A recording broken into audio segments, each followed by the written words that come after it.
live on your tablet, phone, and the KUTV app. This is 2 News Live. Yes, it is. Thanks for joining us on 2 News Live. I'm Brian Schnee. It is Thursday, July 20th. Going in depth tonight, the parades, the fireworks, the seasonal safety concerns, including on our water bodies right here in Utah. Before we dive in, here's a look at what's making headlines right now. KUTV.com. You can find all of these there. Patricia Holland, the wife of Elder Jeffrey R. Holland, has passed away at 81 years old. According to the church, Holland passed away peacefully today after a brief hospitalization. Also in our headlines tonight, we're learning the identity of a 68-year-old woman killed after being hit by a tree while she was riding her bike in Clearfield last night. Rosario Bautista was killed while a thunderstorm moved through this area, which created strong winds, the ripple effect to that tree. An investigation underway after a freight train hit a truck in Salt Lake City. It happened near First South and Navajo Street earlier today. First responders say the train was moving very slow. It was a Union Pacific train when it hit that truck. We're working to gather some more info there. Also, firefighters making some really good progress on the Sunny Cove fire burning near Flaming Gorge. You could say that maybe the weather has helped a little bit too. 80% contained. So far, the flames burned about 85 acres at this point. Probably not going to change. As we go in depth tonight, you can always get in touch with us throughout the show. Use a hashtag 2NewsLive if you'd like to join the conversation. You can always find me on Facebook, Twitter, and Instagram. I'm pretty bad on Threads already, guys. We just got the platform, and I'm just not on there that much, so don't try to reach out. So let's go in depth tonight. Last year, a driver caused quite a scare. You probably remember this one as he drove through the Pioneer Day Parade in downtown Salt Lake City. It turned out the driver didn't really intend to harm anybody, but police say they're keeping it top of mind as they get ready to patrol this year's parade. Daniel Woodruff live downtown for us. Daniel, what safety measures are they putting in place this year for the parade? Well, they first of all noted that, again, last year after they were able to catch this guy and detain him, they found out he didn't intend to harm anyone, but it did cause quite a scare because he drove through the Pioneer Day Parade, then stopped, then sped up, and police actually had to run after and chase him. Then they cuffed him, and then that all went down. Ultimately, though, he said he just lived on the parade route and wanted to get to his house without having to park and walk. Not a good idea if you're going to live along the parade route. Make sure you follow the rules. But either way, police say that incident, while it was not one that led to injuries or worse, they say they are focusing on that and thinking about it as they go into this year's parade. They're going to have more officers on scene, both before the parade and during. They're not discussing the specifics of their plans, but they say their main priority is to keep people safe so that they can enjoy the 24th of July parade. Well, with this holiday sort of weekend comes firework legality in parts of Utah. Restrictions are still in place, of course, depending on where you live. But Daniel, I know you spoke with the Utah Fire Marshal today ahead of Pioneer Day and the fireworks beginning once again. What did they tell you about this specific holiday period and the firework concerns? Well, he said he's pretty concerned. Those were his exact words when I asked him how concerned he was about the fireworks for this holiday. The reason he's concerned is because it's gotten a lot hotter and it's gotten a lot drier in the last month. So back on the 4th, I think there was a lot less concern generally. In fact, in Ogden a couple days ago, they instituted new restrictions again after they had relaxed them on the 4th of July. But the fire marshal said just be careful. Don't do anything dumb. Make sure you're buying local fireworks that are legal to light off, not the ones you get in Wyoming. And he said it's important for people to continue to be vigilant because over the last few years, he said he felt Utahns had done a good job dealing with the drought and preventing human-caused fires. He said now is not the time to let up on that. Daniel, some good messaging relayed there. I think a lot of people are thinking the same thing. Thank you very much. Of course, we want to hear from you at home. What is your favorite part of Pioneer Day in Utah? Is it watching the parade, more fireworks, marathon, half? Maybe you're doing just the 10K, the 5K. A lot of you saying nothing, though. I have to work. You know what? I feel you. I feel you. That's kind of what Pioneer Day is for me. It's always another work day. Someone who's putting in the work here, Sterling Paulson, making sure we know what is coming our way. Last couple days, we've had some concern with thunderstorms rolling through the area. Less of a concern now. Yeah, I was going to say, less of a concern. This is nice. Yeah, it's good. So isolated thunderstorms today, but we're also tracking increased clearing which means we're going to see more sunshine. So UV indexes are going to be climbing. Excessive heat warnings are now in place across the area. So let's get to the forecast and we'll show you what we've got going on. It does look like we have pretty nice temperatures today, and it's going to stay that way, but it doesn't stay that way forever in the forecast. 87 in Ogden, 93 in Salt Lake City. Hey, I'm going to be giving away an umbrella tonight on 2 News at 10. 87 in Provo, and lots of sunshine for you. And so far today, we've been up to 93. The normal is 95. And the record is 105, set back in 1960. So here are these little thunderstorms, and they are really falling apart very fast here as they move toward the south and east. Some storms out to the near the Park Valley, south and west of the Park Valley, but they're moving from northwest to southeast. So there'll be some cloud cover over Brigham City, Cache Valley. Preston, Idaho is getting a pretty good storm right now. St. George, you're under an excessive heat warning starting tomorrow through Monday morning for temperatures as high as 113 degrees. And we're not far from that today. And we'll see those temperatures continuing to climb. Lake Powell Recreation Area, excessive heat warnings through Friday through Monday. Temperatures up to 108 degrees. And once again, lots of sunshine, so that UV and sunblock is very important. 105 here along the Wasatch Front is possible Saturday through Monday. With that excessive heat warning, and plus we have heat advisories in effect Sunday through Monday for all of the West Desert, southwestern deserts, and you can see the lower valleys of eastern Utah under a heat advisory Sunday through Monday. So the nice thing about this graphic is that the humidity levels are fairly high for this time of the day. 22% in Price, 32% in Provo, Salt Lake City at 28% humidity in the afternoon. That's almost unheard of in July. 29% in Logan and 37% in Rock Springs. So what that means is those fuels are staying a little bit moist, which is good. Here's a look at the forecast for tomorrow. 95 in Price, 96 in Richfield, 97 in Cedar City, and 111 in St. George. As we mentioned, that heat advisory for temperatures as high as 113. Is it possible they could go higher? Let's hope not, but it is possible. 104 in Moab tomorrow, 96 in Blanding. And if you're going to head to your favorite hiking area tomorrow, today's we've got slight chances today, but and even less of a chance tomorrow. But Bryce Canyon, still possible we could see an incident of flash flooding, but otherwise not expected in most of the other national parks across the central and southern parts of the state. Arches and Canyonlands will be up to 103 degrees tomorrow. Capitol Reef, 89, 87 at Bryce Canyon, and Zion National Park, partly cloudy, and 102 degrees. And by the way, this is not great news, but the drought area has now increased a little bit about over the last week or so, from 34% to 43%. And we're talking about these areas right here where it's starting to expand again across the central and eastern portions of the state. So we are going to probably need to start conserving a little bit of water too, with no rain really in the forecast.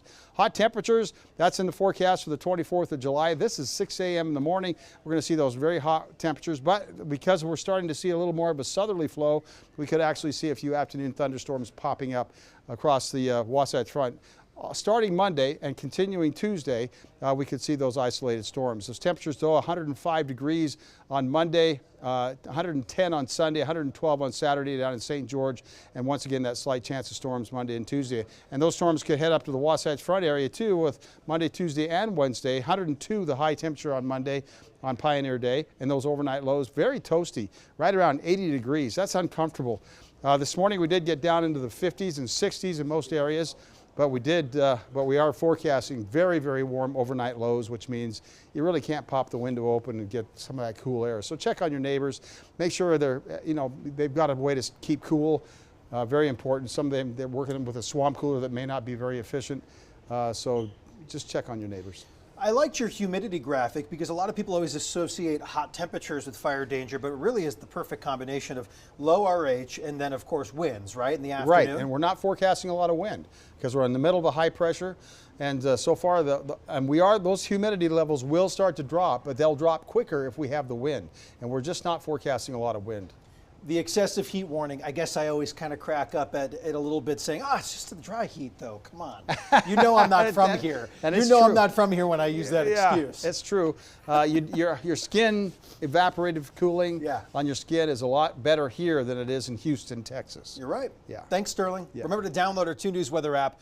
Know about some changes in your neighborhood. You can get updated forecasts, some live radar.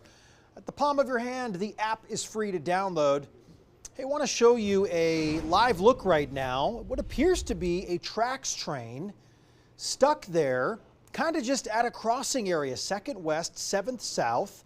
So the downtown area, this is either the red or the blue lines, I would imagine. You can see it's the train that is heading at least north into the city. Southbound appears to be moving just fine. So this could cause that ripple effect. The folks at UTA typically do just a great job updating on their Twitter page. I don't have it in front of me, but if we do get some updates noticing any differences and delays, you can imagine there will probably be one. We haven't seen a Trax train move northbound through our station area outside the window here in quite some time. So I imagine there's a little bit of a tie-up here. But again, that's also impacting you if you are driving in this area too. You can see cars in the distance, they're just turning around. That's probably your best bet because obviously there is some mechanical perhaps malfunction here that UTA is working on. You see that there is first responders on scene. There's some flashing lights just on the other side there underneath that stoplight there, which says green means go, but please don't. Please don't. Avoid this area, 2nd South and 700 area, 2nd West rather, 700th South, so that West Temple area. Just keep in mind that this is happening right there. Let's go in depth tonight. One issue we see every year as the temperatures do warm up, the algae blooms on our bodies of water. Water scientists with blue-green water technologies created a list they call Top 10 Troubled Lakes to Watch. This year, Utah Lake is number 9. We spoke with the group today about the health impacts of these blooms and why Utah Lake is really considered a trouble spot. Blue-green algae is a type of bacteria, it's cyanobacteria specifically, and some of these blooms can contain microcystin toxin, and microcystin toxin is a neurotoxin that can affect the body in a number of ways, from minor symptoms, from itching and hives, can be more serious, up to diarrhea, seizures, lethargy, if anything up to death in small children and animals. So when you see that paint smear on the water, it looks like that blue-green paint smear, or you see the aggregates in the water, the little flecks of green, or up to the mats, you know that the water is dangerous. And of course, if you can smell it, has that horrible rotten egg smell.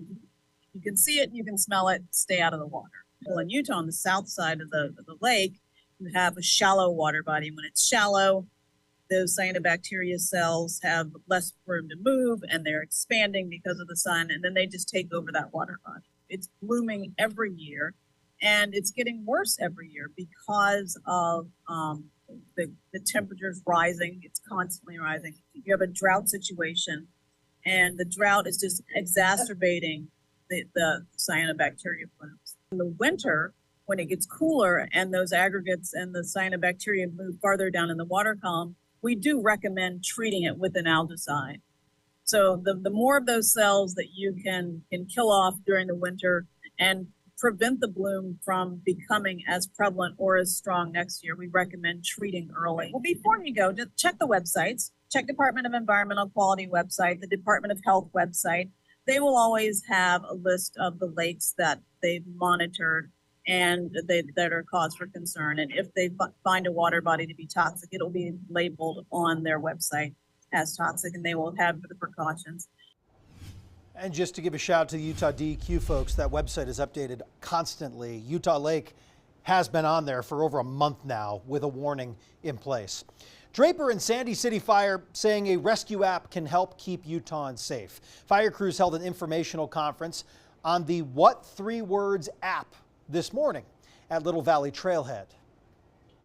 We have been using it, and a lot of the agencies in the valley are. We have the Bell Canyon and the Rocky Mouth Trail system in Sandy, and so we started using it as well. And we've had a lot of success, and working together with Draper, we recently decided to make a sign, which is on the front of the podium, has the QR code that will link to the What 3 Words app. We are encouraging the bikers and the hikers to download that app. It helps us locate them in an emergency, and it assigns 3 random words to every 10 square feet globally, and it is very precise. We've used it in Sandy just in the last month, probably 3 times, on a injured ankle, hiker that was overheated, and I know that Draper has also used it recently, but we've had multiple success stories over the last 2 years while we've been using it. So we've, between the 2 of us, we've ordered about 20 signs that we've started to affix to all of the trailheads around the Draper and Sandy trail systems to encourage the hikers to download the app and be able to provide the 3 words that the app gives them for their GPS location to dispatch when they call 911, and that will be relayed on to the rescue crews and allows us to arrive to the injured patients quicker and be able to get to them and get them off the mountain and the care they need. There we go, Sterling. What 3 Words is the name of the app? So you can get that and obviously follow the prompts. Yeah. And that's helpful. I mean, there's a lot of great hikes in the Draper Sandy area along the benches, very popular spots, especially here in the Wasatch. So if that's your go-to spot, if that's your spot to take the dog, or that's your mountain biking route. Know before you go. Yeah, know before you go. And it's always the same thing. Let people know where you're going. Exactly, and when you're coming back. Of course. That's when you run into trouble. So. Well, let's take before we leave here, let's take a quick live look out from our rooftop camera here. This is, we just got some more information about what this situation is. You see a Trax train there. Expect significant delays from 6 South to about 1940 West North Temple on the northbound Green Line due to a train versus vehicle incident. So we just kind of figured out and put 2 and 2 together what's been going on here at 700 Southwest Temple. So obviously if you're driving in this area, you're not going to likely be able to get through. So make sure you know kind of the grid system, if you will, and don't hop on any wrong distances on one-way streets, please. We're not trying to send you the wrong way. But just be aware of this situation as it's going on right now. Maybe let somebody know if they're heading home from downtown. Hint, hint, like myself, very shortly. Be sure to avoid this certain spot. Watch out for those U-turns. Yeah, the U-turns. Be careful. There you go. From the Utah. He knows it. Well, thanks for joining us here on 2 News Live. Sterling, thanks for hanging out. Yeah, enjoy a pleasant evening out there. This is great. Much different than what we had going on yesterday. Much different. So just a few clouds, no problems. Heidi's got you covered tomorrow and Monday, I believe, for 2 News Live. I promise to be back. Oh, you're Tuesday. taking some time off? Can you Good for believe you, that? Brian. I'm going to go see what the humidity is all about. There you go. That's my hint for you. Have a great night.